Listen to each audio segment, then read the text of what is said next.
Chaim.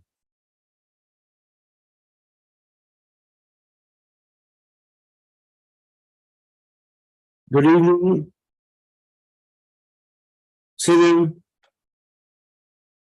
and welcome to the Farbrengen for Vov Tishrei, this 59th Yahrtzeit of the Rebbetzin Chana, the mother of the Rebbe. And as we gather together around the world to mark this auspicious day, a day which the Rebbe shared with us, a day which is connected to us directly for many obvious reasons, and certainly, probably reasons that are not necessarily obvious. This is a day that it is incumbent upon each and every one of us to be inspired by the energy of the day, the koyach of this day, and like the Rebbe said many times, in and of itself, any Yahrtzeit and this Yahrtzeit that is in Aseres Yemei Teshuvah makes it gives it a certain auspicious aura to it. And as Chassidim, we saw that in the month of Tishrei, the Chedesh of the Chagim, which is Musbel Moyedis, satiated with special occasions and festivals and holidays, solemn holidays, serious holidays, and the Farbrengen holidays, and Yom Kippur in between. So Vov Tishrei was part of the experience of spending Tishrei with the Rebbe, and the Rebbe shared that with us. And it always began with the Rebbe leading the tefillas for Maidev, and there was a certain seriousness when the Rebbe came in, and it led and it started the spirit of the awesomeness of the day. The Rebbe shared with us on several occasions special stories from the Balas Yahrtzeit. So here, as we begin the Farbrengen this evening, we'll start with a video of the Rebbe, which the Rebbe shared with Chassidim in a Sikha on the occasion of the 25th Yahrtzeit of his Holy Mother, and that was, of course, in Vov Tishrei Tovshin Mem Tes 5749. So we will see this video, and then we will continue with the Chassidim who have joined us this evening, who are going to share with us their memories and words of inspiration on the occasion of this auspicious day.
Sholom Chana, in der Zeichen der Rosh von die Mitzvahs, was Beiker in Minag Yisrael wird es mekuyam, al yedei Hanoshim Davko, dass der Linie von Chala, Reishes Arisei Seichen, verbunden mit Kashes Achilu Shtio, der Hei verbunden mit Hadlokas Haner, und das bringt Rot dem Sholom Beis, Vechulin Bechol Abayis Kuli. Und der nun beemse Kirche der Rosh verbunden mit alles Mishpocha.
Firstly, that was a touching moon, 5750, but it was the 25th Yahrtzeit, of course, the plate Saper.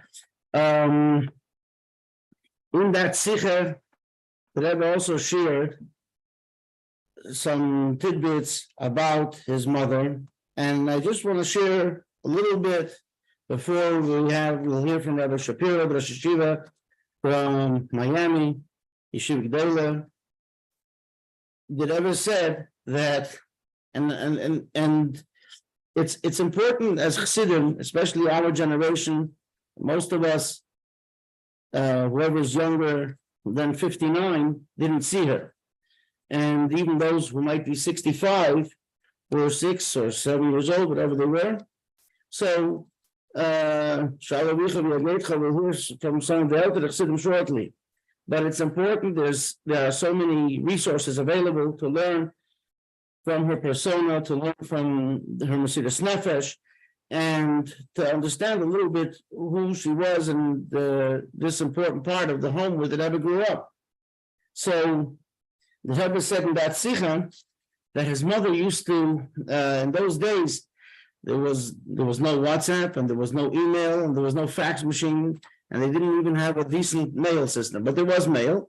So they would get the Mamorim that the Rebbe Maharash said, and her father, Rebbe Meir Shleimer, was a chassid of the Rebbe Maharash, and when the Mamorim came to her father's home, and she was still a girl, even before she got married, she was one of those that would copy the Mamorim. They didn't have a copying machine, they didn't print it, they would actually write it, and they had to write it accurately and make many copies so that many people would be able to study these Mamorim. So the Rebbe's mother, the Rebbe said, she was one of the more accurate ones who copied the Mamorim that came, and through this there was the Yahrtzeit of Rebbetzin, and the Rebbetzin, of course, grew up in the home of a great Rav. She was the Einikel of a great Rav, and she was, of course, the Rebbetzin of the great Rav. And we see this, the Rebbe mentions that Chacham Mahareiner, a person, from what they speak and what they say, you can see a little bit and learn a little bit about the person. And additionally, we have a treasure trove of letters printed in various places that she wrote. And she writes in a very regal, rabbinical way. Even her, what we call a lesson of Amnot, so different poetic ways she writes. We see we can learn so much about her. We can learn about her Mesiras Nefesh. We could learn about her midas. We could learn about, and this is just, of course, a Shem Atzmino, a little bit that we can touch upon, because who are we to even try to grasp the greatness of such a persona, of such a great person who went through so much and is the mother of our Rebbe. In several places where the letters are printed, like I said, one of the places there's a sefer called Kuntus Tzadik LaMelech, which has a collection of the letters, but they are printed in several other places too. And I just wanted to share one letter and one piece of a letter where the Rebbetzin says, and here you see not only you see many things from of her greatness, of her knowledge, and her hiskashris for her son, who was the Rebbe, but not just that. So she writes, I received your letter from Erev Shabbos, and thank God that you are well and your children are well. I'm just going to say it in English, but it's written in Yiddish. Then she writes, I don't say you have to do like I say. Now, wie der Rebbe Schlitter sagt, and here she says, like, do what the Rebbe says. As wir Namen geben Kinder, darf man die Eltern nachlet sein. So evidently she was asked about giving a name, and she says that the parents have to decide. So she's number one saying what the meaning is, how it works, and what it says in Sfarim, Sifri Kabbalah, etc. That's a Ruach HaKodesh from the parents, but she says it in the name of the Rebbe. The Rebbe Shlit is up. And you see this in many other letters too. So the Rebbe should help, I want to say L'chaim, that each and every one of us should take the inspiration of the day, men, women, and children. The Rebbe shared that these are also a day to be machlit on the mitzvahs that are connected with women, and like we saw in the Sikha, in the video at the outset. L'chaim, l'chaim. I'd like to ask now the Rosh Yeshiva, Rabbi Leibel Schapiro of Yeshiva Gedolah, Miami, Florida. He actually was he married to Seder Rebbetzin, and his grandparents and parents actually were also involved in their home, etc. And he was there when in those days. So without further ado, Harav Shapiro Shlita.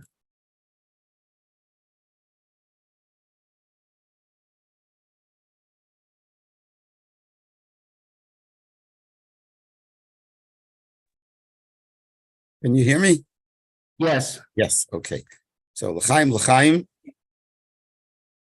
and this is a special day, as we all know, the day which is the Yahrtzeit of the Rebbe's mother, and as we heard before, the greatness of the Rebbetzin was special. Her yiches, she was the Rebbetzin of a great tzaddik of a Rov, and the son, the daughter, and the enikel, etc., etc. But the main thing is to us that she is the Rebbe's mother. And the fact that she's the Rebbe's mother, by us celebrating this date, means it's an expression of our iskashros to the Rebbe. We know it says that what the Alter Rebbe said, that why is Avas Yisroel Akelu to Avas Hashem? Because Eyev Masha'ov Eyev. When do I show that I love somebody? If not only I love the person, but anyone that the person loves, I love also. B'meila, that means I love this person very much.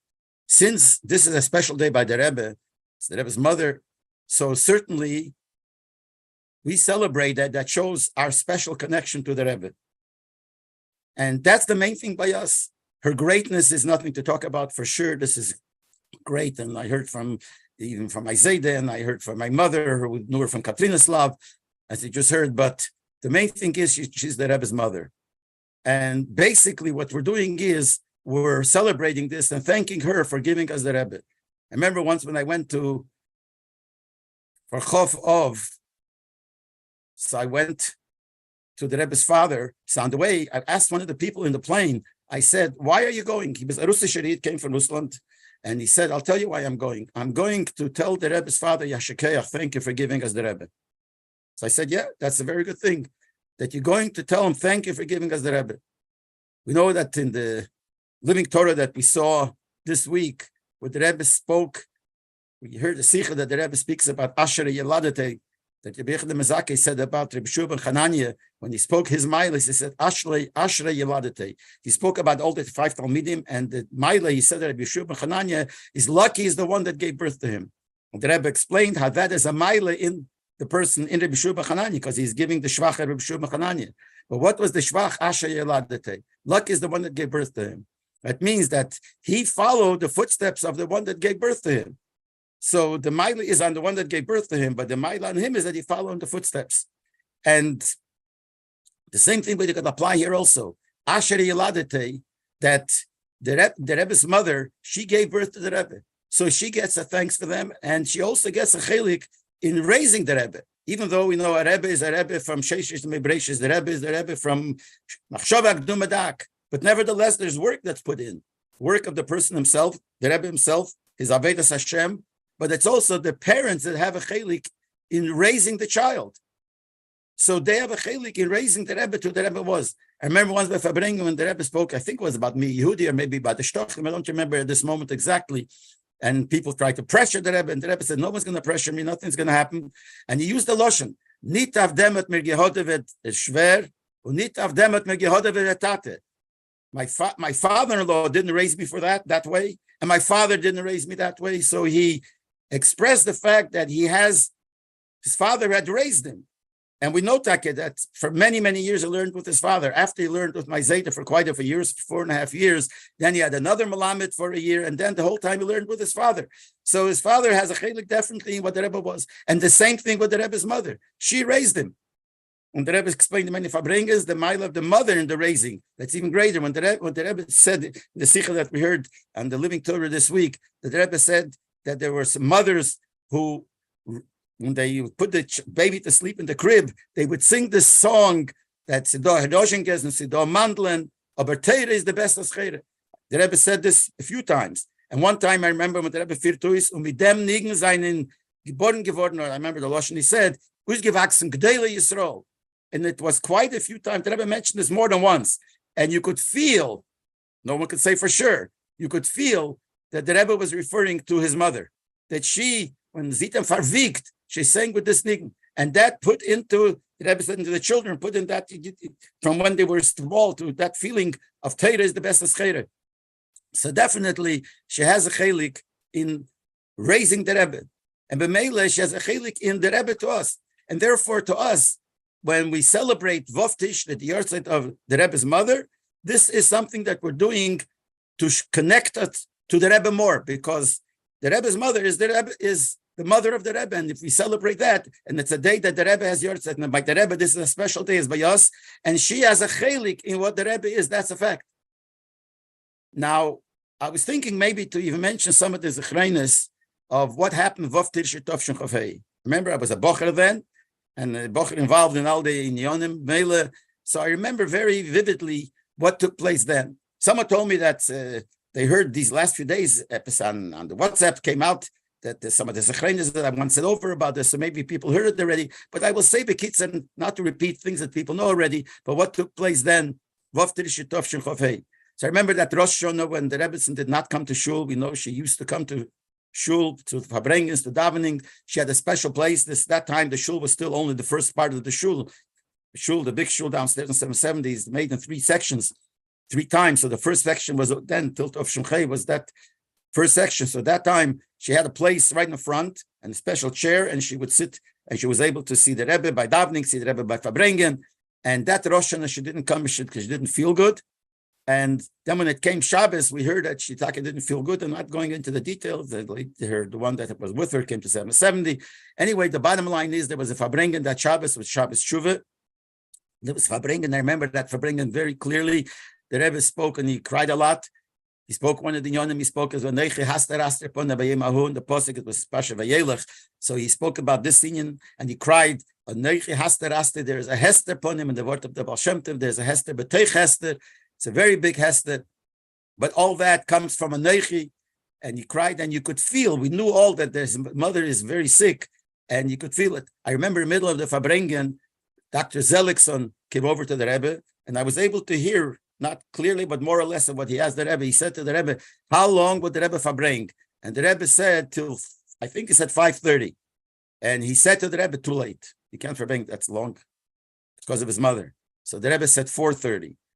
And that got true that till by 4:30, the Farbrengen was over 4:30. The Rebbe said a mimer then, the mimer ke'en sich and not in the regular nign of a mimer. But we all understood there was 3 mimorim the Rebbe said in the Hemshech. One was Rosh Hashanah, the other one was Shabbos Shuvah, then was Sukkot.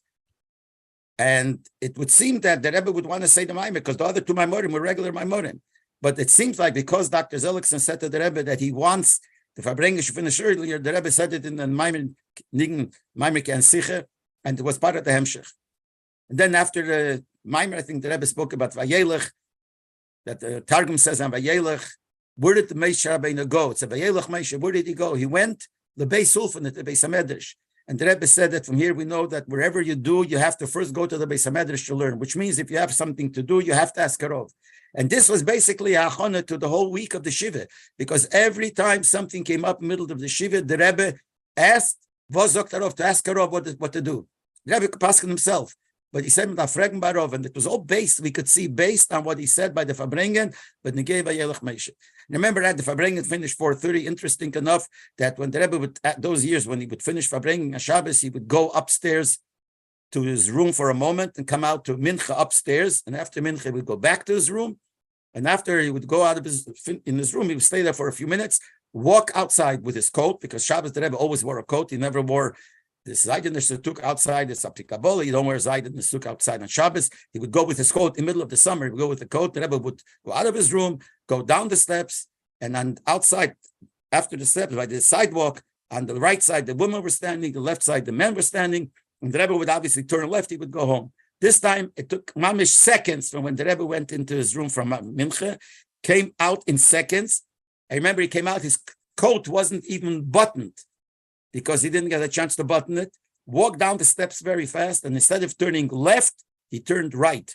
Right was to his mother's house. The women were all standing there. They weren't ready for it, so they all moved back very fast. The Rebbe went up Kingston Avenue, went to his mother's house. We stayed down for Chazorah, and in the middle of Chazorah, we heard that the matzav is not good, and then finally we heard that they went to the hospital. The Rebbe himself also went to the hospital. He asked the doctor if he should go, and the doctor said yes, and al pidin, if it's pikuach nefesh, mitzvah begadol. So the Rebbe went along in the ambulance. He went to the hospital, and then later we heard that the matzav is bad, and that then finally we heard that she passed away. We all ran to the hospital. Hospital was not so far. We came to the hospital, and people were gathering, and the Rebbe was upstairs. They said then that the Rebbe asked the doctors at one point, this I wasn't there, I can't say that I saw these things, but it said that he asked the doctors that maybe they could cut open in front of the heart and massage the heart.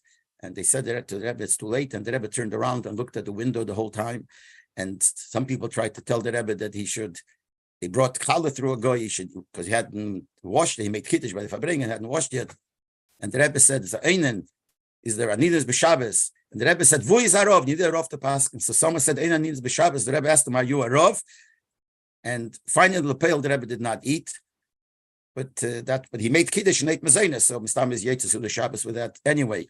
Then when it came to Ma'ariv, everyone went out of the room. There was only a minyan left, and they davened Ma'ariv upstairs, and then they took the Rebbetzin down.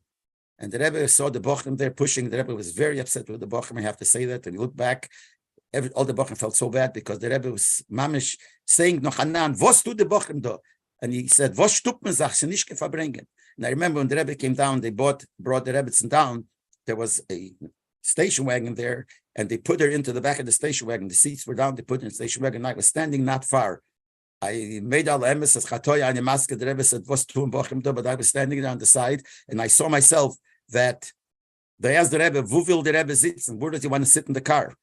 And I remember he pointed to the back where the Rebbetzin was laying, and he made with his finger like this. I mamish remember vividly. He said, "Ota do will ich sitzen," right next to her. And the car went, and everyone ran. They went to the Rebbe's mother's house, and there the Rebbe said we should get a shemer. No one should open the shiflon. Anyway, then the next day was the Levayas. I remember the Rebbe came to 770. No one was there. Kemat. There was a minyan davening, just mamish 10 people.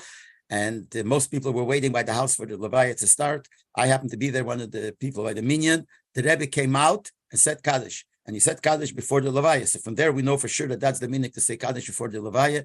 And then the Rebbe, a few minutes later, went out to the car to go to the house. So I remember he came out with a pack of svarim, mamish. He was holding his hands.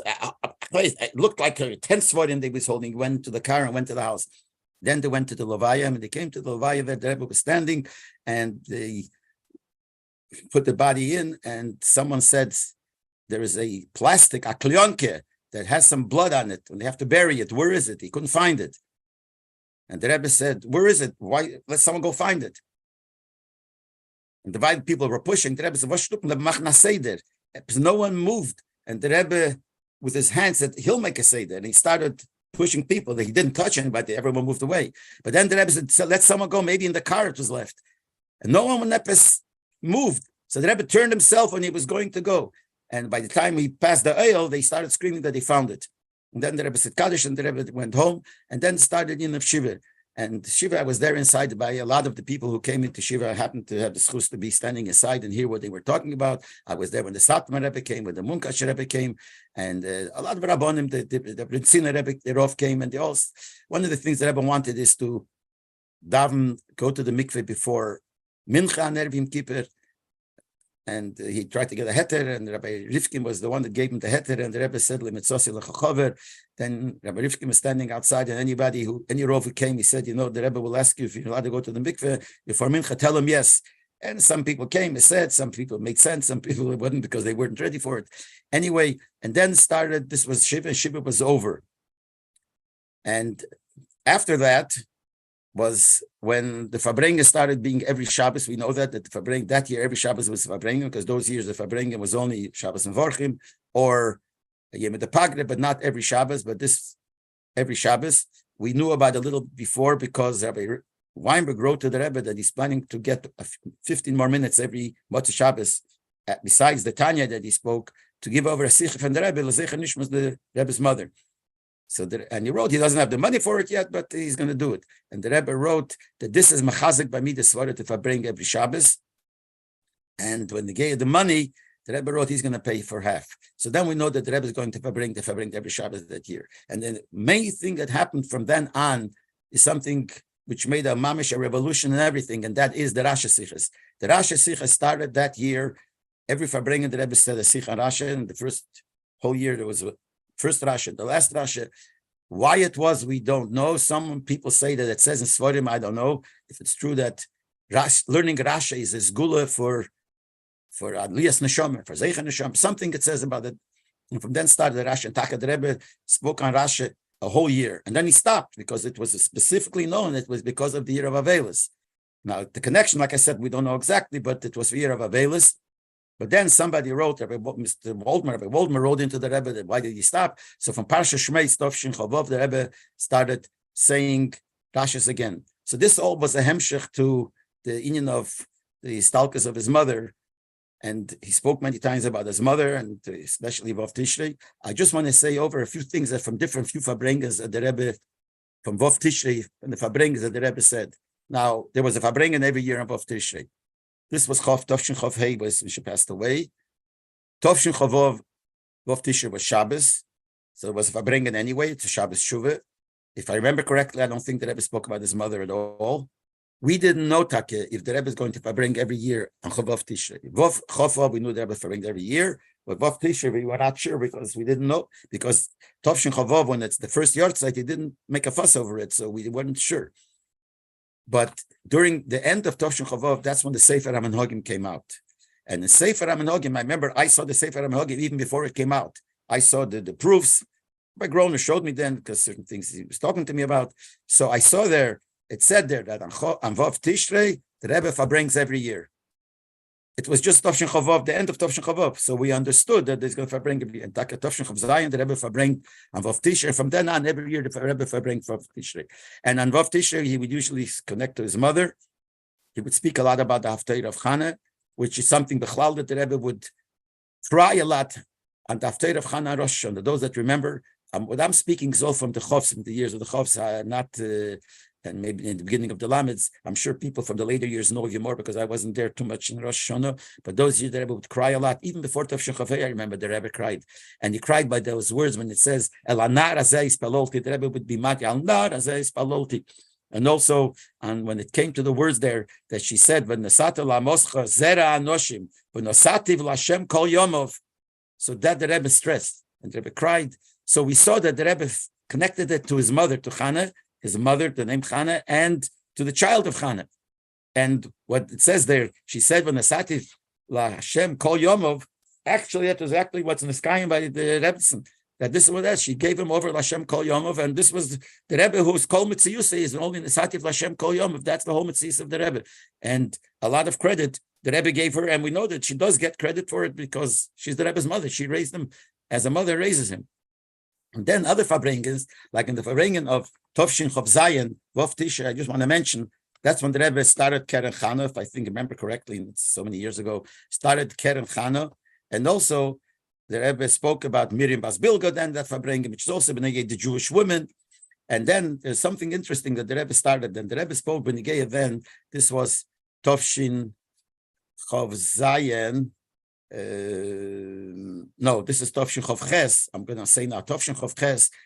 The Rebbe spoke about Mitzvah Tefillin, because Bechlal, after the 6-day war, when this Mitzvah Tefillin started, many Farbrengens, and especially in the big Farbrengens, the Rebbe spoke about Mitzvah Tefillin. So here he spoke, Tovshin Chav Ches, he spoke about Mitzvah Tefillin connected to the women, that the women complained that they also want to have a chelik Mitzvah Tefillin, but they can't put on Tefillin, so how could they have a chelik Mitzvah Tefillin? So that's when the Rebbe said that what they should do is that they should give money to buy pairs of tefillin for people. So besides Keren Chana, he said they should do that. And then, by the way, the Rebbe said that this has to do with the chinuch of girls. So the men could give money for the chinuch of the ladies, of the girls, and the women could give money for tefillin. So each one has a chinuch another. But the Rebbe said the very made it to kavod b'negei the women with the tefillin. If they help out by giving money for mitzvah tefillin. So the Eibishter considers as if they did mitzvah tefillin. So the Rebbe said their connection to mitzvah tefillin in that place is by the women more than by the men. And it was negated because it's his mother's Yahrtzeit. So he said the mile of the women. Why? Because if you do something and you get schar for it, it's something special. So your schar or the specialty is according to how you did it. Some people do it to more kavanah, less kavanah, lishmo, shalei lishmo, so according to how you do it. But when you didn't do it, but the Eibishter considers it as if you did it, why would you think the Eibishter considers it shalei lishmo or something like that? So if he considers it, it's full-fledged, 100%. So the male, the mitzvah tefillin that the women have is more than the mitzvah tefillin that the men do, because here the Eibishter considers it. So and it's not that this doesn't depend how you did it because you didn't do it, but the Eibishter considers it for mahar ma'ila. And Michal, the Rebbe spoke about in all the Farbrengen, as I said, we all know he spoke about this. As we just heard the sikh in the video that we saw about the three mitzvahs that are connected to women. He always spoke of the mile of the women. He still spoke about this many times about his mother and the stories with the mother making the ink and all the things and all the godless of his mother. And for us, it's all the godless of his mother, the Rebbe.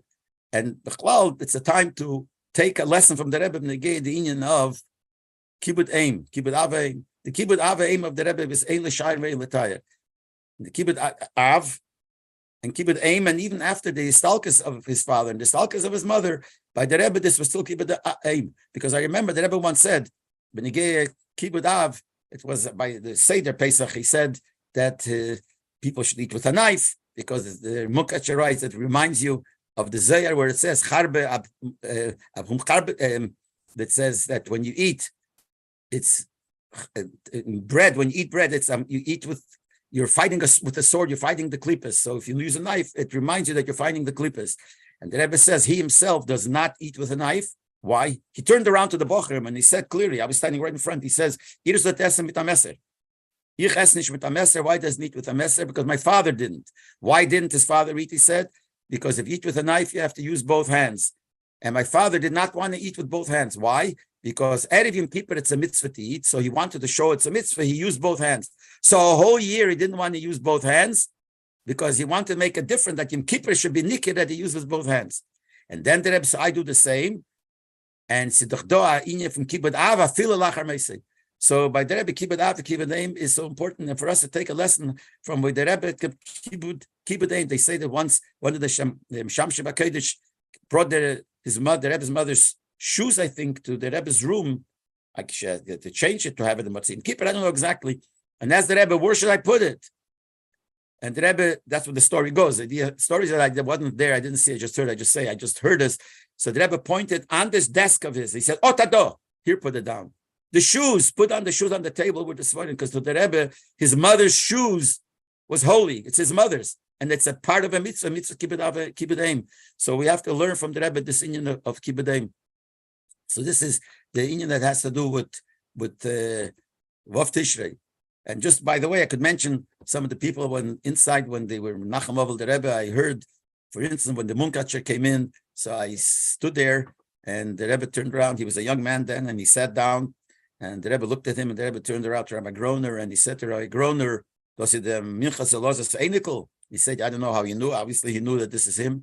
And the Rebbe told him that we should look into printing all the svarim of the Minchas Elazar. And he told him, when we were in Russia, we didn't have anything to do with the Welt. So I saw once the Shver writing a letter with 5-6 titles to somebody. And I asked him to whom he's writing. And the Rebbe says, so the Shver had geantfert, so Eir Zayden, to the Minchas Elazar. And he said, I'm sure if we print all the svarim of the Minchas Elazar, I'd have a heter to go to the mikveh before Mincha for sure. Because the Minchas Elazar writes Tshuvas in Nigle to Farentfer Asach Zachem of the Litvische Fragen Kashes. So that's what he said to him. I remember one more thing I'll say, and then I'll finish, that Rabbi Teitelbaum, Rabbi Yankov Teitelbaum was a big Talmid Chacham. He's a big Rav even before the war. In Agudi, he was a great person. And he came to Menachem Ovel. So I remember I'm standing there, he walks in, he sits down. As soon as he sits down, the Rebbe says to him, Der Ovel darf doch Pesach sein. The din is the Ovel has to start. So he tells the Rebbe, Das ist nur bei Astama Yidin. Aber bei Tzadik is anders. Bei Tzadik seinen die Menachmim, die Avelim. Which means he was referring to the halacha in Rambam that if a melech is an oval and you come to be Menachem, So usually the oval sits on the floor, sits low, and the other one sits on chairs. Here it's Farked. The Menachem would sit on the floor, and the oval would sit on the chair because he's the Melech. So he said to the Rebbe, "A tzaddik is anders." That's what he said. These words he said. Dosi bastama yidin, aber a tzaddik is anders. So the Rebbe says, "Ha." So he repeats himself. Aber a tzaddik is anders. But a tzaddik is an dem Nachmim de Avelim. So the Rebbe says, "Ha." So he repeated himself a third time. But tzaddik is anders. Dem Nachmim zayin de Avelim. And the Rebbe said a third time, "Ha." But then it is geblieben. In other words, the Rebbe didn't say, yeah, you're right, I'm a tzaddik, and this made such an impression, side from his side, side from the Rebbe's side, from all sides. But Al Kaponim, I just remember from all the things that happened in Toshu Chafei and throughout the year when the Rebbe would, you could see the Farbrengen, things like that. So Al Kaponim, for us, this is definitely a day that we have to think about the Rebbetzin because who she was, but besides that, it's the day to mechazik the iskashres and mechazik all the inyonim that have to do with the inyonim specifically for the Rebbe aside the three mitzvahs of the women, mitzvahs of these three mitzvahs, and as the Rebbe said then, mitzvah film, which is also shaychus of the women, and b'chlal the mile of the women. It's a day that the women have to take. Certainly, the women have to take upon themselves a chizuk in their raising the children. That they have to raise the children like Chana did, but she said that she's going to bring him to the Beis Hamikdash of Nasati v'Lashem Kol Yom. Of the women have to know, and obviously the fathers also, that they have to put a lot of effort as parents to the children to raise them to know that they have to be Chassidish children. And one of the ways to do it is if they show a dugma chaya. In this case, it's especially the mothers because it's a day of the mothers. And when we do that, we will raise the children when the Sativ Lashem Kol Yomov, and we will have nachas from the children. The Rebbe will have nachas from all the children. The Rebbe will be able to say that the Ru Gidulni Shegedaltim, like the Rebbe writes in one of the Sichos, he says that we are able to say to Mashiach, here we have these children that were raised in the United States, and look how they are. So we'll be able to say it, and the Rebbe will be very happy in nachas, and this will hasten the coming of Mashiach. Kod of Mamish, b'mheira b'yameinu b'kod of Mamish. Amen. Thank you very much, Rabbi Schapiro. And Rabbi Schapiro mentioned the great kibbud of Va'im of the Rebbe, and in a letter that the Rebbetzin writes to Rabbi Yankiv Yosef Raskin, who had a long relationship with them, who was there with them in Alma-Ata. She writes, first of all, about how he's doing and how they're getting settled in Eretz Yisrael and how everybody is feeling, etc. Then she writes just in the final paragraph, Sholom. She writes in Lashon Kodesh, by the way. Many to Rabbonim she would write in Lashon Kodesh, which is a Zelten Azach, even for Rebbetzins in those days. She wrote it also in Yiddish, to many letters in Yiddish to people. But to Rabbanim, it was always in a rich Lashon Kodesh. May God lengthen the days of my son Shlita. Hakibud Eim Shalei Gedoylo B'Mido Yisera Yechazek Hashem B'Yusuf Batzlocha B'Reiv Toiv. The honoring of his mother is so great in an extra measure. May Hashem strengthen his health with much success and much good. So this is just something that this is in addition to the things that she writes also in her diaries, which we should mention here, of course, the Shimis, which are readily available online and in all the languages. People should learn from her writings what she wrote about her trials and tribulations. And we will have an excerpt a little bit later on, a video excerpt of some of her diaries with video of some of the things that she describes there. I also want to mention, Rabbi Schapiro mentioned that the Rebbe established on Vov Tishrei the Keren Chana, and to give and honor the day for Magbis, the collection that the Rebbe traditionally collected on Vov Tishrei was for Keren Chana mitzvahs that are connected with women and other things.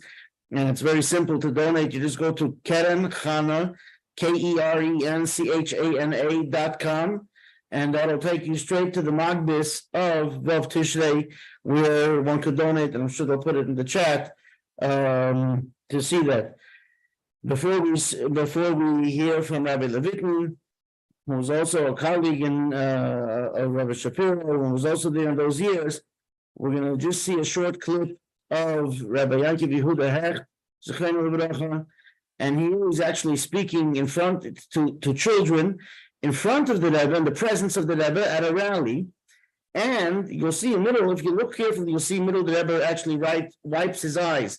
But he says something phenomenal. He says over in front of the Rebbe, something the Rebbe said to him, and it's a very moving idea. The idea of how and how we can have her inspiration and how she is here with us. So, without further ado, we'll see the video, and then we'll hear from Rabbi Levitin, and then we'll also have some more video afterwards.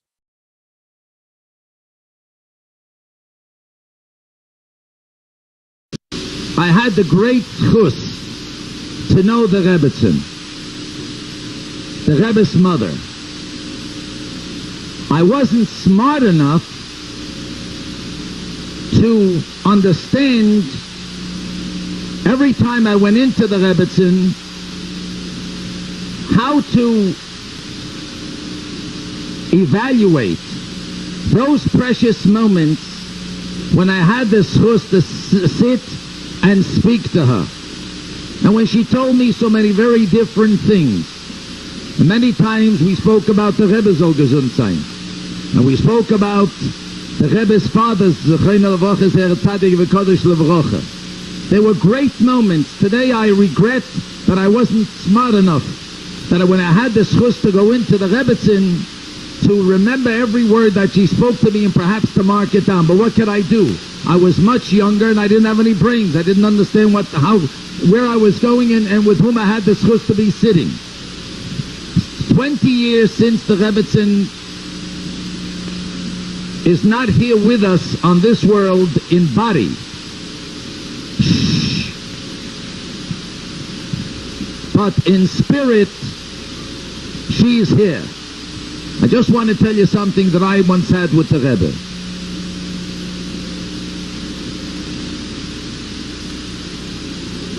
I once asked the Rebbe a question about his mother. And this was when we came out of the building of Vechom Chana, when it was called Vechom Chana. And of course, the Rebbetzins picture hangs right in the main room over there, in the main lobby, as you come into the dormitory on President Street, where the girls of Vechom Yadus today, as it's called, live over there. So I once asked the Rebbe, he should tell me, since we say that the neshama of the past generations come down to be with us at simchas. In other words, when we make a simcha, it says in Sforim that the neshamas of the past, of the parents, grandparents, great-grandparents, 3 doros, come down, and they are present with us. So I asked the Rebbe, tell me, when does your mama come to the Vechom Chana? So the Rebbe answered me that since we teach the girls Torah, and since it's a binyan that's oisik and bringing up Yiddish Techter, I may not have the exact words as the Rebbe told me, but this was the essence.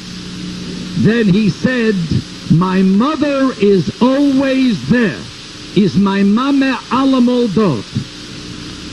I want to tell you, Kinderlach, I feel that the Rebbetzin Chana is with us all the time. That's the way I feel. Because this is what it is. Who more than the Rebbe soll gesund sein is doing what? Is there any more reason for the Rebbetzin to be with us? All I want to say is very briefly, I don't want to hack a chainik. I just want to say just one word. In the Haftarah of the first day of Rosh Hashanah, there was we speak there about Chana, when she went to the Beis HaMikdash, praying for a child. And there's one thing that Eli HaKohen said to her. He said to her, L'chi l'sholom, Hashem Elokei Yisrael, Yitei she'elosech asher sho'alt mi'imai. I don't know if you listened to the Haftarah. I did. It says there like this, that after Eli HaKohen saw that the Chana was crying and praying for a child, and he found out what she wanted, he said to her, L'chi Sholom, go in peace. Hashem Elokei Yisrael, and the God of Klal Yisrael, Yitein Eshe Losech, should give you whatever you're asking, Asher Sha'alt Mi'imai, that you ask of him. I now in your name, Kinderlach, listen to me, want to ask the Rebbetzin, who's here with us, that she should go before the Kisei HaKovei and ask, first of all, the Rebbe soll gesund sein with his wife together and all his Chassidim in Klal Yisrael, and ask the Rabbi Sholom he should put an end to the Golus, and the Rebbe should complete the job. He started by declaring that Mashiach is coming before Mamish. Since there she has a promise from Eli HaKohen that Hashem Elokei Yisrael Yitein Eshe Losech Asher Sha'alt Mi'imai, the Rabbi Sholom should accept her prayers and give that the Rebbe soll gesund sein, should take us out of Golus, the Korev Mamish with Moshiach Tzidkenu, and take us Arteinu Agadosha, Yerushalayim Birakodesh, and we should be zeichet to see the Binyan Beis Hamikdash Hashlishi, the way the Rebbe spoke, and this should be the Mehera B'Yameinu Mamish. Amen, L'chaim. You see that in another letter, Rebbetzin writes, also in Kfar Chabad, that she's sending Sforim that were recently printed by Merkez Chinuch for the people to learn and to have available.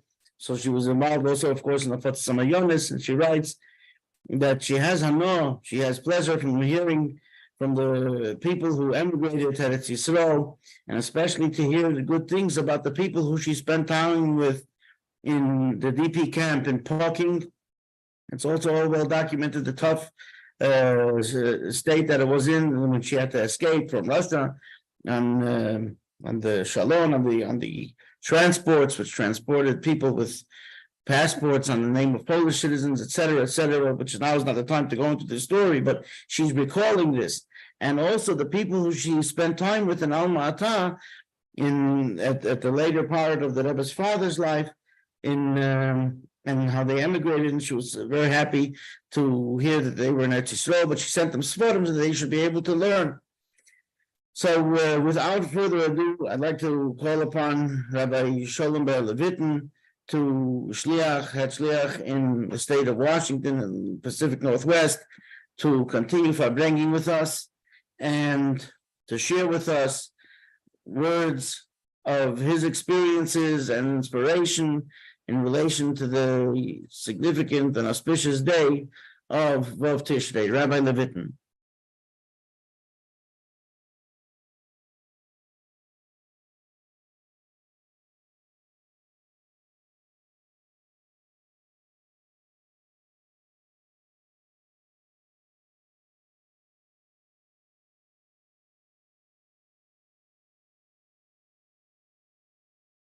Do you hear me? Mendel, do you hear me? Yes, we hear you now. Okay, now we hear, okay. So I'm just going to share a few personal memories that I have of the Rebbetzin. Rabbi Schapiro spoke before my Chava about the kibbut aim of the Rebbe, and the Rebbetzin being the one through which we have the Infinite Kashrus in Rebbe. But I'm going to go back even earlier, first time I saw the Rebbetzin. Before 770, downstairs was built into a building that was the Shalash. So most of you have heard about the Shalash. And there was Simchas Torah. I'm not sure which year. I think it's probably about either Yudzayin or Tiches. So a young boy, about 10. And it was Simchas Torah by day, in the morning. And the Rebbe was where he stood and was leading the singing. in the middle, and I'm sitting on a bench, on a table, right? Not far from, right from the Rebbe. And the Rebbe begins to smile. And he's like looking to someone, he's smiling to someone. I looked to my right, and standing there in the shalash back was the Rebbe's mother. They said the Rebbe's mama, the Rebbe's mother with two other ladies by her side, moved down, and she came to watch the Rebbe. The Rebbe was dancing, and she was smiling to the Rebbe. The Rebbe was smiling to her. And the Rebbe began with continuing with his Hele Kahan to be made a Dalim to dancing. And I remember my immediate feeling, what I felt when I saw her for the first time, the Rebbe's mama. I felt in her the warmth, the tremendous warmth that the Rebbetzin exuded. And as a small boy, I felt that warmth. That was the first time that I saw the Rebbetzin. I did see the Rebbetzin briefly. I remember at Bema parades, when the Rebbetzin, in their video of the Rebbetzin coming to the Bema parades, standing, being led, the Rebbe coming towards her and some kind of looking at her. But then the second time, which was private, was before my bar mitzvah, and my father and mother, my father of some, they arranged, I'm not sure how, a pegisha that we should be able to come get a bracha from the Rebbetzin. So my father and mother, we came to the Rebbetzин's home on President, corner Kingston, and we went into the Rebbetzin's apartment. I can see now the Rebbetzin sitting across from my parents, my father and mother, at the head of towards the head of the table. The Rebbetzin sitting across from them, and I was sitting down from them, and she was conversing with them, smiling with them, talking to my father, talking to my mother. And then she looked to me, the Rebbetzin looked to me with a big smile, and she said to me, Zog de Maima, that I should share the Maima with what Vechom says to Medeshtilim, to say a shtickle of the Maima.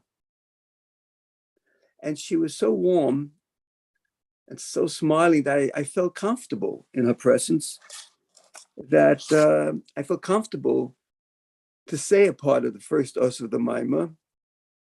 And I remember saying, like I was prompt, I was ready to say the Maima for a mitzvah was coming. So I started to say the Maima. Like there's 500 people that loud and saying it. The whole time I could see her now, she's looking at me and smiling and looking at me and smiling. As I said, part of the first us, and just continue to smile at me, which made me feel very good and very warm and very like tremendous kind of feelings of love and very comfortable for a young child, a young boy to feel. I also remember, Halavai and Rabbi Schapiro with, and I'll say a few things which I remember. First, I want to say the last time we saw the Rebbetzin, I think it was the last time, more in public, if I remember that was the last time, was by this dorm in Tafn Chav Daled.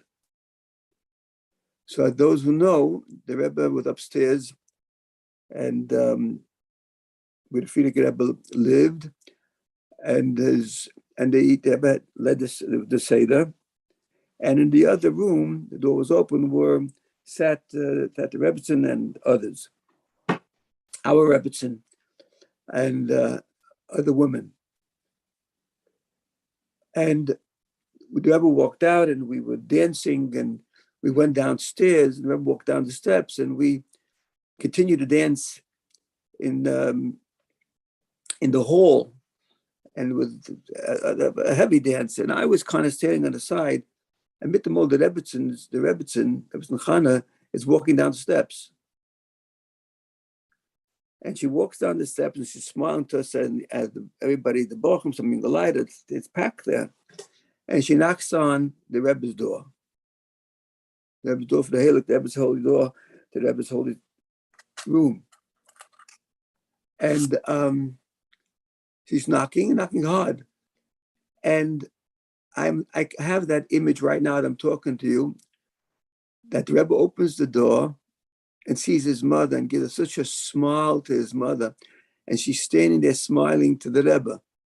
But that image of the Rebbe smiling to his mother and the Rebbe smiling to the Rebbe is with such a beautiful scene, so warm. And she walked into the Rebbe's room and the door was closed, and we continued to dance. And suddenly the door opened up, and the Rebbe and the Rebbetzin are walking out. And of course, we make a path for them. I believe the Rebbe was holding his mother under her arm. And the Rebbe's smiling, the Rebbetzin smiling, and the Rebbetzin making a little bit with her hand to us to continue dancing. Rabbi Sholom was in the crowd, and it was so packed. There was a bench against the wall, against the narrow walking out of 770. So he got up on the bench. And as the Rebbe walks out with his mother, the Rebbe points with his holy finger to Rabbi, to his mother, to Rabbi standing on the bench. I can see that now. And the Rebbetzin looked at him, and with a big smile, and we all kind of accompanied the Rebbe and the Rebbetzin down the steps, the first steps of 770. We're dancing behind as they walked. The second step, and then we, of course, stopped, and the Rebbe walked with his mother to the right, towards Kingston Avenue to walk home his mother. And I believe on Union Street, our Rebbe's Rebbetzin joined them, the Rebbe and the Rebbetzin Chana, as they walked up to President Street, and the Rebbe walked his mother. So those are the personal that I saw myself. I was there. And then tragically, like Rabbi Schapiro said before, the Rebbetzin did not come on Rosh Hashanah with Tov Shin Chafei, 6 months later. I don't believe I heard that there was any other time after Pesach that she came. I don't remember hearing that she was there on Shavuos Chav Dalet, maybe, but I didn't hear that. And a few what happened, a few additions to what Rabbi Shapiro said. I do remember we were davening downstairs. The shul was already built, the first part of the shul. And the Rebbe turned before Baruch She'amah. And he wanted to, looking for someone. I remember Meir Halakal of Sholom walked over, and the Rebbe was asking for the doctor. That's when we first found out. I found out, maybe others knew a lot, I'm sure others knew earlier, that the Rebbetzin was not well, like for an update. That happened before Baruch She'amah, after Adadas V'Emunah. By the Farbrengen, I remember, like Rabbi Schapiro said, Rabbi Leibel said, the doctor walked over to the Rebbe, and there with a conversation. We heard the conversation. We see that the Rebbe was hastening more to Farbrengen, the conclusion of the Farbrengen. But Rebbe davened mincha upstairs, and I remember Rebbe walking out for Ket with a smile and making with his hand to sing. And like Rabbi Leibel said, Rebbe walked down the steps and went right. And then, but I also heard he didn't just walk up Kingston Avenue. He ran up Kingston Avenue. He ran up Kingston Avenue to his mother's home. And one additional, I was not in the hospital on Shabbos. We came right after Shabbos. My father and son, we drove, and we were right there, the first car behind the car which carried the Rebbe and the Rebbe. And I remember the Rebbe walking out behind the Odin and pointing, because there was they protruded from the hospital like a little little roof, but pointed to the roof, and we asked about the Kohanim, not about being under the roof together with the Nifteres. And we, with the car which followed the Rebbe all the way back to President Street, we carried the Rebbetzin in. My father, Sholom, was outside with his car, and he drove the Rebbe back the 2 blocks to where the Rebbe lived, to about a block and a half, and he drove the Rebbe home. And it said, the Levi was 11 o'clock in the morning on Sunday, 11 a.m. like Rabbi Schapiro said before, the Rebbe came out and said Kaddish at 11 o'clock, and not everybody was able to fly in to make the Levaya. The people kept coming late. The Chassidim kept coming later to offer Nichum Avelim. And as Rabbi Schapiro said, there was a Charlotte that ever wanted to elicit that some way to be able to go earlier, to be able to go. But there was another issue on Erev Yom Kippur, which was a kaporos. And if I remember, Leibel, you can correct me. I remember the Rebbe went out early in the morning on Erev Yom Kippur, I think on Kingston Avenue, where there was the kaporos was brought out for the Rebbe, as he did every year.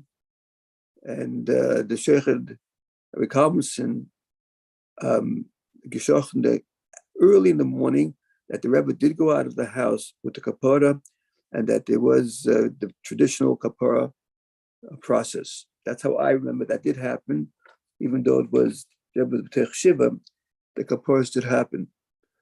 And during the Shiva, I was there when the Satmarov came. It was the night before Kol Nidre, came with a car. I wasn't feeling well. And I believe he was there together with the Munkacha. They were both together there. And the Rebbe, like Leibel said, asked if, and the Rebbe asked by the Satmarov about going early in the Rebbe. Satmarov did not answer. He did not answer the Rebbe about, to the Shaila about being able to go. The Rebbe asked him point blank, and he did not respond to that, to the question. The Rebbe turned to the Munkach and asked this to the Munkach, and then he said the phone would be he'd find a way to be able to go earlier. And throughout the year, there was a few other things from the Shnas Avelis. Now, the Rebbe started coming out every Shabbos, and the Rebbe was L'chaim and with the Farbrengen on Shabbos.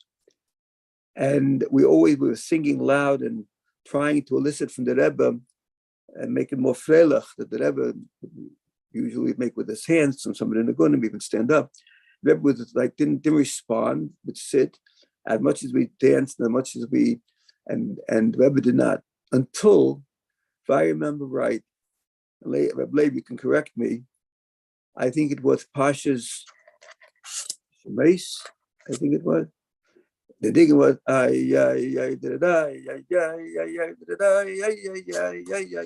niggin. We started to sing, and mitamol, the Rebbe stood up and started to dance with that niggin. It was like that's how I remember. That the niggin was for sure. That was the niggin. But I think with Pasha Shemeis, Hashvi'i was the first time that we saw a response from the Rebbe on Shabbos to the Nigunim, and the Rebbe not only responded, but stood up and danced with that niggun. A few other, there was the issue by Yutas Kislev, Tovshin Hashvi'i, being that it was during the week, and the Inyan from Avelis. The Shabbos ain't Avelis. But during the week, then there was a clear about the Rebbe for bringing on Yutas Kislev. So I remember the day of Sholom, the day of Shmuel, was the Rov by the Rebbe, and the Shaila, and I remember the day that went into the Rebbe and said, I wasn't there obviously, but I heard what he said. He said, "We have what's the Welt sorgen, at the Lubavitcher Rebbe verbringt nicht Yutas Kislev." In other words, so I'm not saying that was the deciding, but the Rebbe came out Yutas Kislev, but there was a question about Yutas Kislev public. Later on during Shiva, during the Yishnas Avel, is another story that I heard from the Zayda of Sholom. It was already later into the year. The Zayda was by the Rebbe, and the Rebbe asked the Zayda, "Mezok Nayin Nomen." The Rashbatz had gesagt that by Chassidim is Pravitnin Zibin Chadoshim Avelis. That he said that during by Chassidim, the intensity of the Avelis is the first 7 months, and then it's more. So yes, the Zayda, if that's true, that he said that in the name of the Rashbatz. So the Zayda, yeah, the Rashbatz gesagt. the Ashbatztaka said that. I remember when he walked out, hat gesagt, that the Rebbe said, zu der Ashbatz hat gesagt, so nicht, gedenk ich nicht, dass gut. Auf machen der Rebbe Gringer, habe gesagt, whether the Rabbats, if he remembers clear, the Ashbatz said it or not, but to make for the Rebbe easier, the Shnas Havela, so they like, yeah, that for the, but the Rebbe asked about that, but the Ashbatz had gesagt. Of course, later on, during the Beis Thomas, which is still B'Shnas Havelis, Hashvi'i given, the Rebbe given the Uvgelegt, and we saw the Rebbe Yemot given the very, I think the Nebba Yusanigan was a Hashvi'i, when the Rebbe Gehasen was holding the Nebba Yusanigan, Net Nekavo, and that was in Shnas Havelis. So the later as the month went on, it became, you could see in the Rebbe that the union from Havelis was more, Benachusa was more in an easier manner than earlier month. And in the year, they always by the years, by the Rebbe's mother's Yahrtzeit. I also want to say about Rosh Hashanah, Hashvi'i, the first, we do remember when the Rebbe said the word Chana during the Haftarah, the Rebbe stark voneinander gewählt. Although that happened before, but it was Toilim, the took it in a way that it was stronger than usual when he said the name Chana of the Haftarah on the first day, which was before Vov. The Rebbe stark voneinander gewählt Chan when he said Chana on the first day in the Haftarah. Rosh Hashanah, Rabbi, do you remember this for sure? We were both standing in the hall, and if you're on Leibel, if you're on or not, the Rebbe walked out after the first night after the Suda came downstairs, and we were standing, you and I, a few Bochum. The Vedic stand of the Zeit. I don't know why the Rebbe turned to the day that the first night was Rosh Hashanah Hashvi'i, and he gefragt wegen der alte Rebbe Siddur. I mean, do you remember that label? I don't know if you're on. We were pushing, and Rebbe turned to you. Always reminded me that I was the one Rebbe turned to, the mit strong wife of us mistupsach. That happened the night of Rosh Hashanah. The Rebbe gebeten us, if I remember correctly, the Rebbe said we didn't understand why. And I remember the day they're sitting there next in the morning with the siddur to give the Rebbe when he came in. Later, I think the Likutei Torah was printed, right? Wasn't it printed in Tafshin Hashvi'i? Anybody remember? Anybody online remember that? If it was printed, I think it was Hashvi'i. And the Rebbe gave the Veda a copy and with his name in it. He gave the Veda Matona. I think it was Tafshin Hashvi'i. So we're sitting Taka and Vov Tishrei, the Rebbe's mama. Rebbe Nadank that die von was Mohammed, what the Rebbe dort mit uns sitzt, and the Rebbe is the oldest Mama, and mit der Gedem bekar Mama the Rebbe, bekar Mamish, we will geen kan mich laat zijn nee van gaat geur Rebbe L'chaim.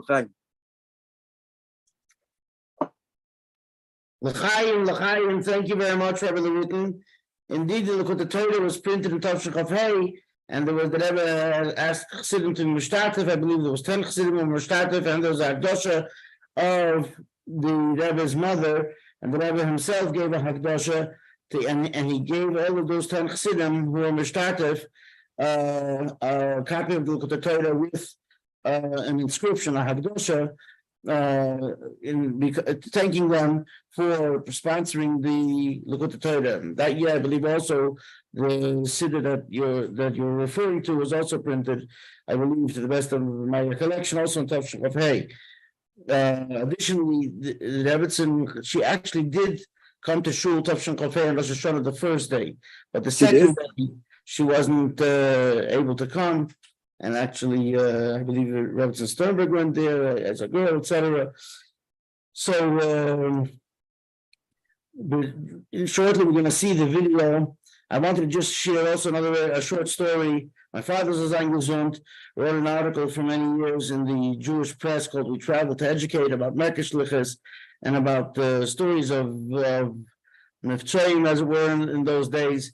and Mekarev people, and it was printed. And actually, the Rebbe was Magia these articles each and every week. It's actually going to be printed. It's going to be published shortly. The Rebbe asked it to be published. It's going to be Bez Hashem Yisbarach.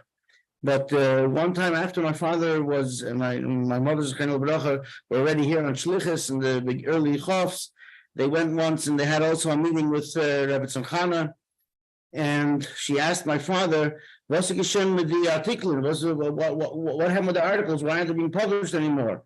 So my father said, früher habe ich geschrieben, jetzt dich tu. I mean, then I was writing, and he used to write the whole year about what was going on. He was a book in yeshiva about what happened in the summer, but now I'm involved. I'm doing. So the Rebbetzin said, "Azah schreiben is echeton." You know, the such articles which are inspirational is also an action.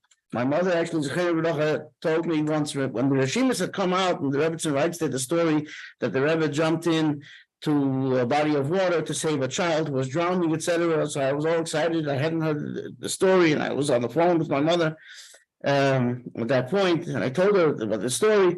She said, "Of course." He said, "Rebbetzin Chana told us the story when we were by her. She told us, and she also said that she believes that that's why the Rebbe is coughing till today. The Rebbe used to cough a lot while he was speaking, but she actually told that to my parents."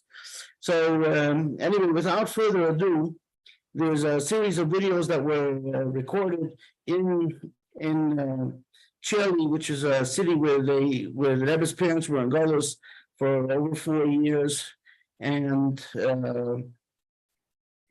she writes about it extensively in her diary, in her Rishimus, in her Yaman. And in honor of Vov Tishrei, the fifth installation of this series is going to be premiered here by the Farbrengen. We'll be able to see it, and you'll be able to experience maybe some of what she writes about. So l'chaim chsidim, l'chaim.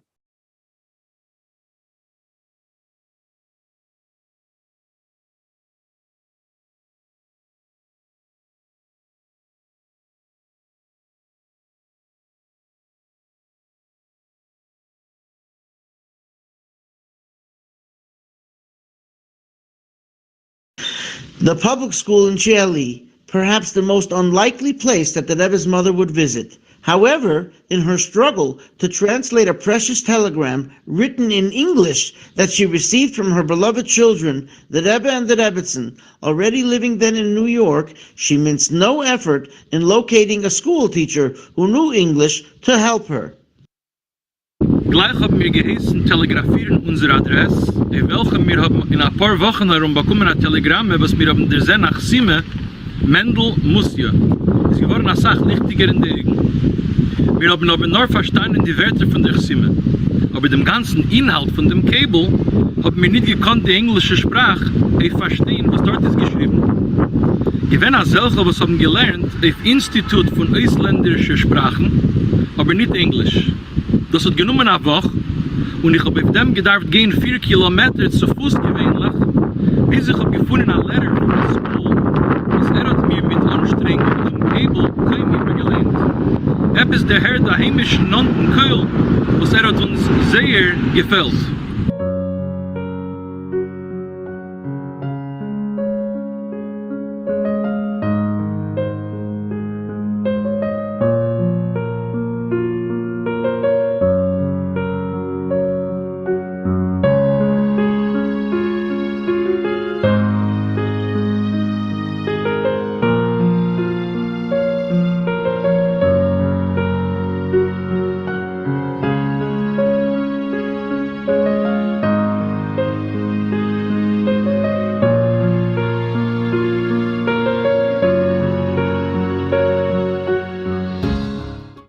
We are now traveling across the village on our way to visit the dilapidated so-called living quarters of the Rebbe's parents that may still be standing for over 100 years. The sights are not pleasant by any means, yet this remote place truly reveals the sad reality of the isolated exile that the Rebbe's parents endured.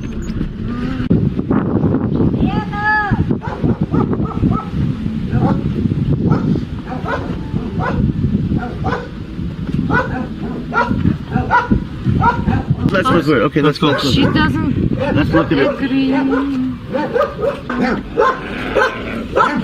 But this is not.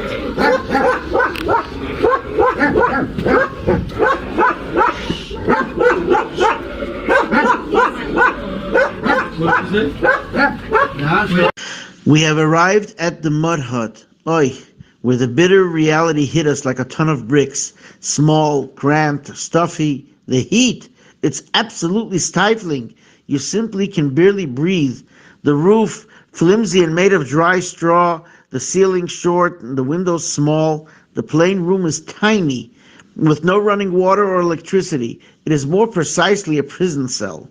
Can this be the so-called home that Rebbe's parents occupied year after year after year, where the days and nights, Shabbos and Yom Tov were spent, where the deepest secrets of Kabbalah and Chassidus were studied, and diligently transcribed with painstakingly handmade multicolored ink, where so many tears were shed, and where the very walls witnessed so much pain and suffering?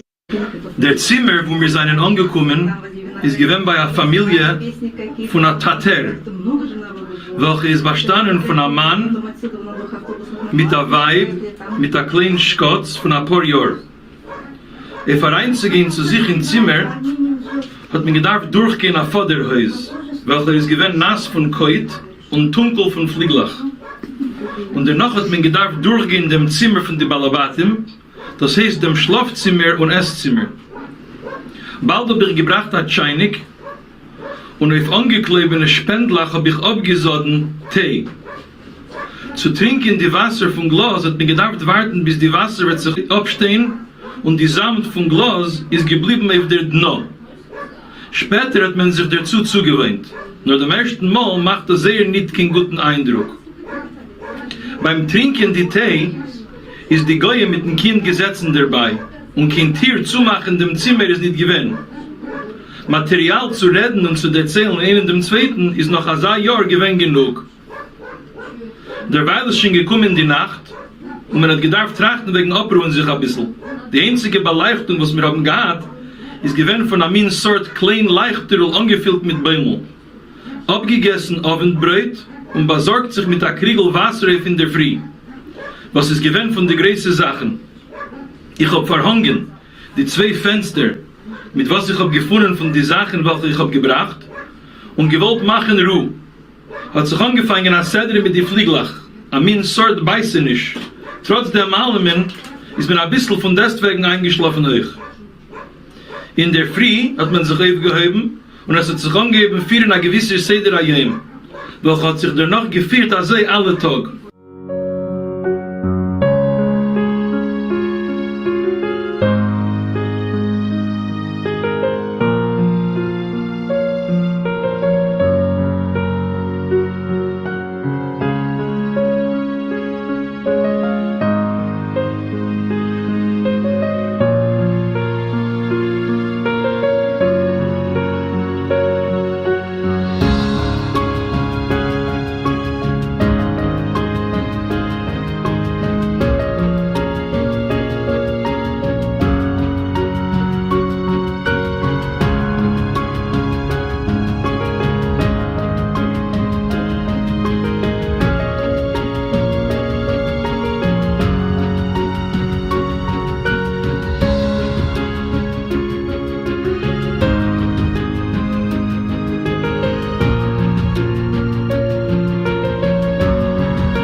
Mit ein Jahr früher, Yom Kippur, gedenke ich seinen Gesetzen in Dreien.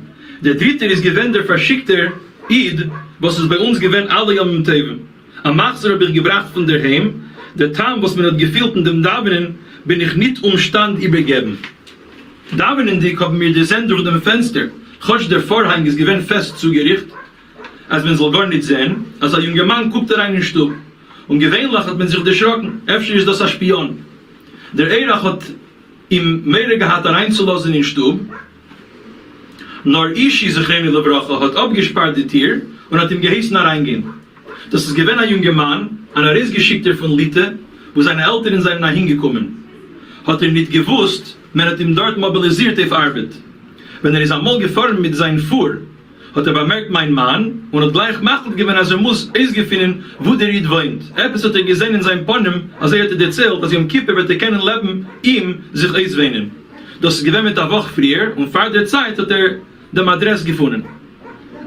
Der junge Mann hat gesagt, vieles gekonnt essen wenig, bis 11 Säger hat gearbeitet, herumgefahren mit dem Fuhr, beten man soll ihn befreien auf dem Tag, hat mehr gehabt, hat bis halben Tag gearbeitet und 12 Säge ist schon gewesen bei uns in Stub, angetan, nicht in die Big Dechel.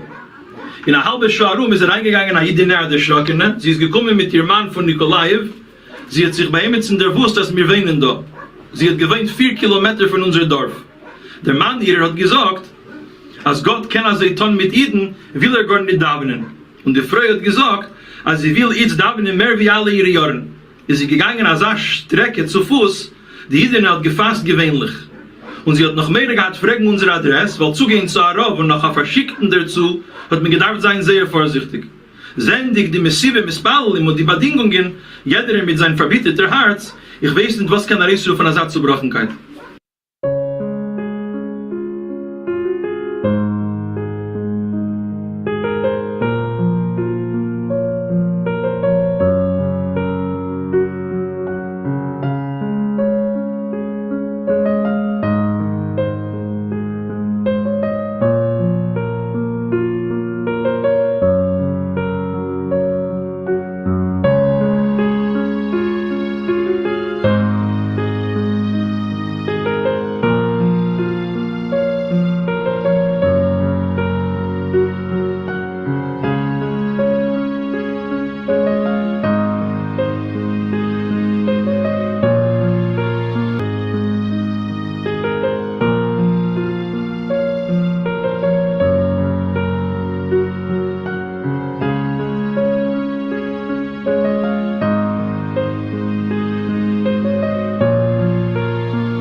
L'chaim. That was just a glimpse into the pain and suffering and trials and tribulations that the Rebbetzin and the Rebbe's father went through during the Golus that they went through, and the story is well known. But it's incumbent upon each and every one of us to learn the siches that the Rebbe shared on the occasion of Vov Tishrei and Chofa, for that matter.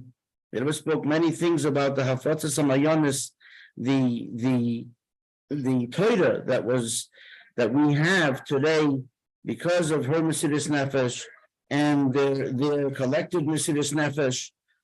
And now the Torah is also being published in a way each and every week. There are a few different things that you could see, a paper, and there's video from Rebbe from Eretz Yisrael, Rabbi Dubov, and it's been given out now with more to explain a little bit some of the deeper mathematical equations just for a small thing, but many things so that the Rebbe shared this Torah with us. And really, if you look carefully, many of the memorim where the Rebbe brings, of course, from his father explicitly, but in many places in the memorim, the Rebbe really brings from his father without mentioning that it's from his father. And if one learns more of the Rebbe's father's Torah, one can see that much of the Rebbe's Torah he does take from these ksavim that we have in this course of the Mesiras Nefesh of the Baal Yahrtzeit.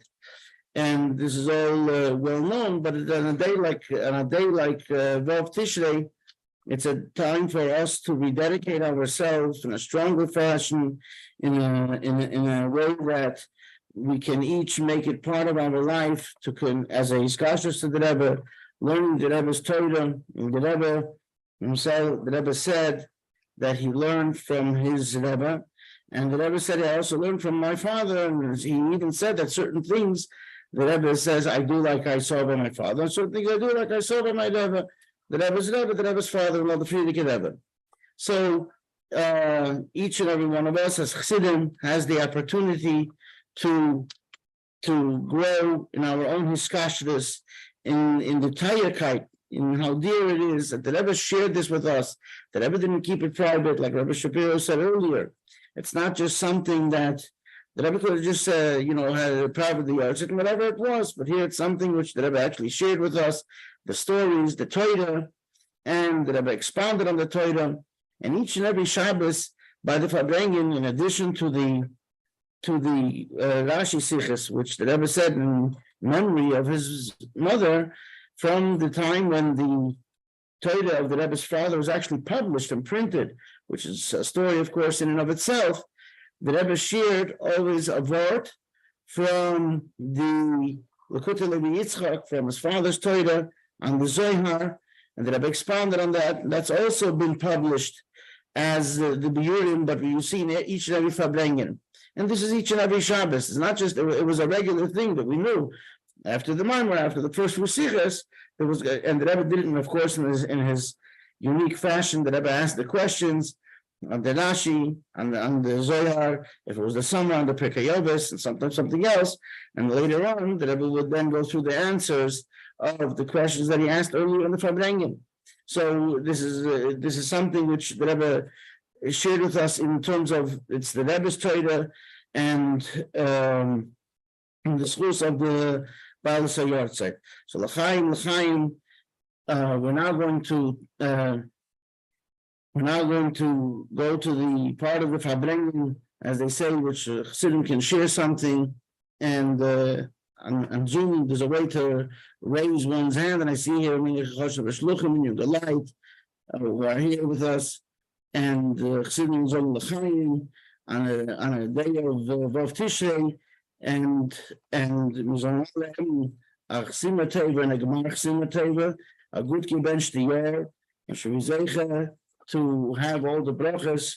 The Rebbe gives us the brachas and continuous brachas, and we should be zeicha to be reunited, begashmius, with the Rebbe, and then certainly with the Rebbe's parents, and call Gadol Yeshuv B'Heim L'Chaim.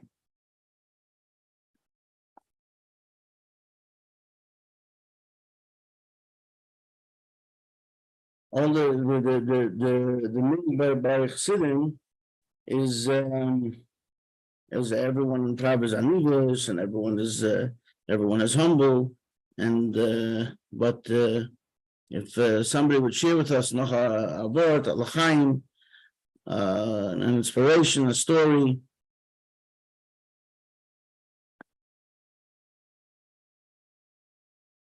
But it's interesting to note that the Rabbi Schapiro mentioned that Chofov is really not only a day that the Rebbe Farbrengt every single year, it is the only day that the Rebbe Farbrengt every single year throughout the Messias, without exception.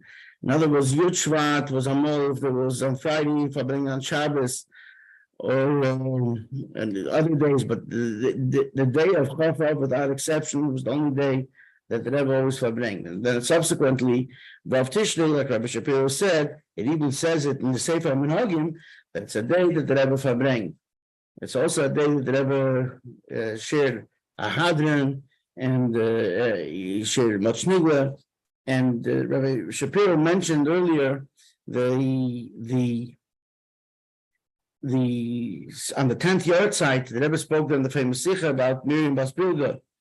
I don't know if it's well known or if it's, some people may know this, but it was earlier in that day that my father was angesund. Asked the Rebbe, we had on the a school for young women to learn and study, and that's when my father asked to name it for the Rebbe's mother.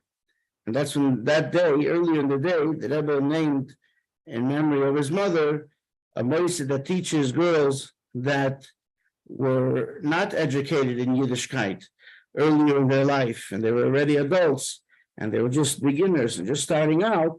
That day, the Rebbe actually gave the name Beis Chana, and that night at the Farbrengen, the Rebbe said that Sikha about Miriam Bas Bilga.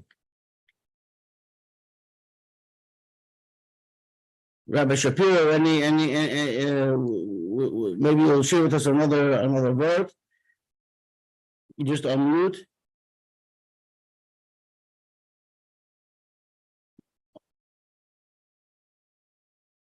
I just want to add just a few things.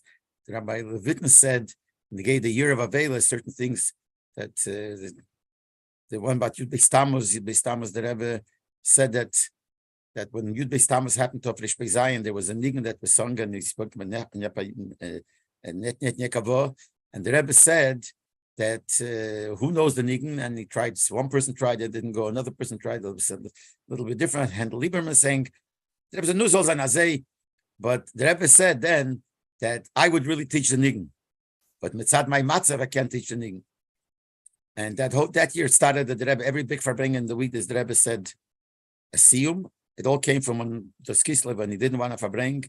The way I heard the story, he said to Rabbi Groner, he's not Farbrengen, and he ran to Shmuel Takeh. Shmuel came to the Rebbe, like I said, no, how could the Lubavitcher, what the world say? The Lubavitcher Rebbe doesn't Farbrengen the Kislev. So he suggested to the Rebbe, say a siyum, and that'll be an excuse to Farbrengen. The Rebbe accepted it. But I want to mention something else, just a small thing that when we talk about the Rebbetzin, to remind us to seeing the Rebbetzin, and the Rebbe's kibbut aim was Yontif. I don't know how many people know this. I mean, those that were there know that every Yontif Dafke, after davening Muslim in the morning, after davening, the Rebbetzin, his mother, would enter the Rebbe's room. She would come from the Vayber Shul, and she'd stand in the Rebbe's room. When the Rebbe came up, she went in together with the Rebbe. The Rebbe was still wearing his talis. A few minutes later, the Rebbe would walk out with her, escorting her with his talis, without his hat, and with his talis, and he walked out from his room. This happened every Yontif after davening in the morning. This was Rosh Hashanah. Remember, Pesach, Sukkot, Shavuos, and he would walk out with her till the door of 770. And then she continued walking. The Rebbe stood there, and everyone was watching. It was at Tziyur Nei Rebbe Yeser, to see the Rebbe with his talis and walking out with his mother. And she walked, and the Rebbe stood there, watched her walk down the steps, turned right. She turned right. The Rebbe was watching her, and she turned then right on Kingston Avenue. And you could see from the door of 770, you could see. And when she passed the building and you couldn't see her anymore, that's when the Rebbe walked in. This was a tziyur that a lot of people were waiting for. It was a special tziyur of the Rebbe, the kibbut aim that the Rebbe had to his mother. I once saw when the Rebbe was walking from his house at night. I don't know the situation. I don't know why. This was in the beginning of the Chofs, where the Rebbe came with his mother, and he was holding her under his hands, and he walked with her. I don't remember how it was, what was the specific time, but he walked with her in the street, holding her by her hands till they came to 770. So these are all tziyurim, if you remember, but it reminds us of the Rebbe's kibbut aim. And it was, all in public. So this was also a lesson for everybody. The kibbut aim. But if this is how the Rebbe felt about his mother, how are we supposed to feel? We're supposed to feel the same way, because whatever the Rebbe, but the Rebbe is tired, and this is Bones tired. Like I said before. But this is the Tziyurim, the Tziyur. I just want to remember, well, during the year the Rebbe by Farbrengens, during that year, I don't know about Shabbos, he wouldn't make with his hands. He wouldn't be aided in Nigunim. I don't know if there are any videos, if you could see. I even remember the first one must have been Yutas Kislev, that I think it was Reb David Raskin made an announcement before the Farbrengen that everyone should know that probably the Rebbe will not make with his hands. So everyone should remember to put in extra effort to sing the Nigunim, because that year he didn't make with his hands. Now Shabbos I don't remember. I don't think either, but I can't know now. I'm thinking I don't remember. But this was all because of his mother. But the lessons that we take from the Rebbe's reaction to his mother is made it. His mother, I said before that she raised him. I heard from my Zayda and I heard from my mother. My mother doesn't remember Pungdam, but she remembers what was talked in the house, that she would send her children to Cheder, to my Zayda, to learn. She made sure that they were dressed in the most beautiful way. She made sure, I don't know, every day she checked the temperature to see if they're healthy or not. She took so much care of the children to make sure when they go to learn, they should be ready to learn. So this is the connection that we have. So we're going to take it to heart and make sure that this strengthens our iskashers. Thank you, Rabbi Schapiro L'chaim. Actually, I once heard Machosid who was describing the scene that you described. That was on every Yom Tov, how the Rebbe stood at the door of 770, and I believe in the later years, the Rebbetzin was even walking with Rebbe Eunuch, Allah Sholom. And this Chosid described it exactly like Rabbi Shapiro described it, but he also added one thing. Rabbi Shapiro said that, and the Rebbe stood there until she was not out of the view anymore. If you remember, now there's already a big plaza there, so you have to imagine how 770 was before they built that big plaza. There was just a few chatzeres there that had fences. But he said that Rebbe would actually lean forward to be able to catch another glimpse of his mother as she cleared the place where the building was, and then he would go inside. So the one last peek that he would be able to see as she walked, and then she was blocked then by the corner of the building of 780 Eastern Parkway. The last building was 770. So l'chaim, everyone should have a chsima teva and a gmar chsima teva, a good gebench to yod, v'bein mechayel l'choyel.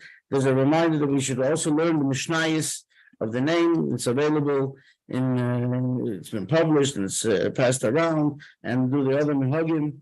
And the shiurim, the shiurim of Rambam, the shiurim of Rambam, etc. There's also a siyum always online